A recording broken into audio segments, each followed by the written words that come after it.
আজকে আমরা একটা বেশ মানে অন্যরকম বিষয় নিয়ে একটু আলোচনা করতে চাই। আমাদের কাছে যে তথ্যগুলো আছে সেখান থেকে দেখলে সূরা আল ফাতেহার শেষ আয়াতটার সাথে আধুনিক বিজ্ঞান বা ধরুন মনোবিজ্ঞানের কিছু ধারণার কোথায় মিল পাওয়া যেতে পারে সেটা একটু দেখার চেষ্টা করব। হ্যাঁ, বিষয়টা আসলেই ভাবার মতো। মানে আয়াতটা তো হলো সিরাতাল্লাযীনা আন'আমতা আলাইহিম গায়রিল মাগদুবি আলাইহিম ওয়ালাদ-দাল্লিন। অর্থাৎ সেই সব মানুষদের পথ যাদের তুমি অনুগ্রহ করেছ বা পুরস্কৃত করেছ, যারা অভিশপ্ত নয় আর যারা পথভ্রষ্ট নয়। একদম। তো এই আয়াতে আমরা দেখছি ৩ ধরনের মানুষের কথা বলা হচ্ছে। চলুন প্রথমটা দিয়ে শুরু করা যাক। যাদের প্রতি তুমি অনুগ্রহ করেছ, এরা কারা? মানে কিভাবে এদের বোঝা যায়? দেখুন, এখানে মূলত বলা হচ্ছে ভালো, সৎ, ন্যায়পরায়ণ মানুষদের কথা।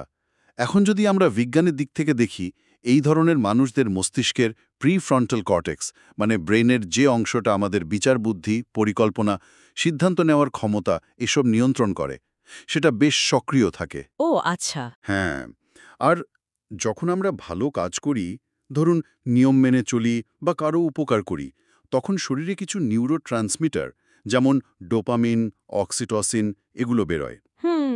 এগুলোই কিন্তু আমাদের আনন্দ দেয়, শান্তি দেয়, সামাজিক বন্ধনের অনুভূতি তৈরি করে। তার মানে এই যে অনুগ্রহ বা পুরস্কারের কথা বলা হচ্ছে, এটা কি এক অর্থে এই মানসিক শান্তি আর সুস্থতার অনুভূতি, যেটা ভালো কাজের মাধ্যমে আসে? এটা তো বেশ ইন্টারেস্টিং একটা দিক। হ্যাঁ, হ্যাঁ, অনেকটা সেভাবেই ভাবা যেতে পারে। মানে এই যে ভেতরের বায়োকেমিক্যাল প্রসেসগুলো, এগুলোই আমাদের ভালো থাকতে, মানে পজিটিভ থাকতে সাহায্য করে। বেশ। আচ্ছা, এবার তাহলে দ্বিতীয় দলটার কথায় আসি, গাইরিল মাহদুবি আলাইহিম, মানে যারা গজবপ্রাপ্ত। এদের বৈশিষ্ট্যটা কি? এদের সম্পর্কে বলা হচ্ছে যে এরা সত্যটা জানে, কিন্তু জানার পরেও ভুল পথে চলে। মনোবিজ্ঞানে একটা কনসেপ্ট আছে, কগনেটিভ ডিসোন্যান্স বলে। মানে যখন আমাদের বিশ্বাস আর কাজের মধ্যে একটা গ্যাপ তৈরি হয়, তখন মনের ভেতর একটা অস্বস্তি, একটা টানাপোড়েন তৈরি হয়। ও আচ্ছা, তার মানে আমি জানি কাজটা ভুল, কিন্তু করছি। তখন যে গিল্ট ফিলিং বা অস্বস্তিটা হয়, সেটাই কি এখানে এই গাজব বা অভিশাপের একটা দিক? হ্যাঁ, সেটা একটা ব্যাখ্যা তো হতেই পারে। এই যে মানসিক দ্বন্দ্ব, এই চাপ, এটা কিন্তু শরীরে কর্টিসল বলে একটা স্ট্রেস হরমোন বাড়ায়। কর্টিজল। হ্যাঁ, আর এর ফল কি? রাগ, বিরক্তি, অস্থিরতা, মানে মানসিক শান্তিটা নষ্ট হয়ে যায়। হুম। যেমন ধরুন কেউ জানে স্মোকিং খারাপ, কিন্তু ছাড়তে পারছে না। তার ভেতরে কিন্তু সবসময় একটা দ্বন্দ্ব চলতে থাকে। বোঝা গেল। বেশ, তাহলে তৃতীয় যে দলটা, ওয়ালা দললিন, মানে যারা পথভ্রষ্ট, এদের ব্যাপারটা কিরকম? এরা হলো মূলত সেই সব মানুষ যারা হয়তো ঠিক ভুলের ধারণাটা সম্পর্কেই পরিষ্কার না। মানে তাদের সঠিক পথ কোনটা সেটা জানার মতো জ্ঞান বা গাইডেন্সের অভাব আছে। এটাকে মানে বিজ্ঞানের ভাষায় অনেকটা লার্নড মিসগাইডেন্স বলা যেতে পারে। লার্নড মিসগাইডেন্স, মানে শেখা ভুল পথ। হ্যাঁ, মানে ভুল শিক্ষা বা হয়তো খারাপ পরিবেশের কারণে তারা ভুল জিনিসটাকেই সঠিক ভাবতে শিখেছে। তার মানে এরা হয়তো ভুল করছে ঠিকই, কিন্তু সেটা বুঝতেই পারছে না।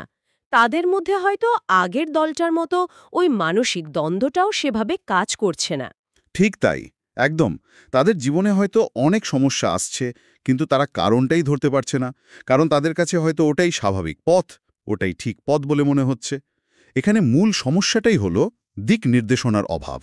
তাহলে এই পুরো আলোচনা থেকে যেটা উঠে আসছে তা হলো, এই যে প্রাচীন একটা আয়াতে মানুষের ৩টে অবস্থার কথা বলা হয়েছে, তার সাথে কিন্তু মানসিক অবস্থা, ব্রেনের কাজ করার ধরন আর এই আচরণগত বিজ্ঞানের ধারণার কিছু বেশ ইন্টারেস্টিং মিল খুঁজে পাওয়া যাচ্ছে।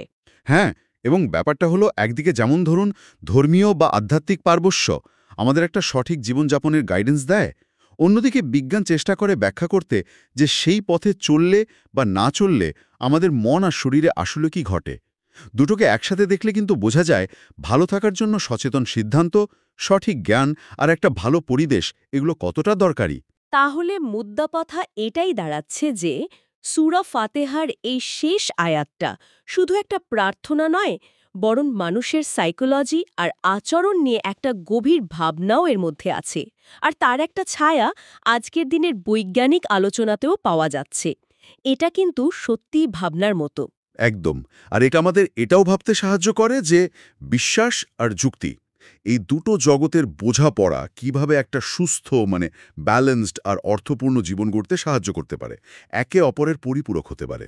দারুণ একটা আলোচনা হলো আজ। আজকের মতো তাহলে এখানে শেষ করি। হ্যাঁ, শেষ করার আগে শ্রোতাদের জন্য একটা ছোট্ট প্রশ্ন রেখে যাই হয়তো।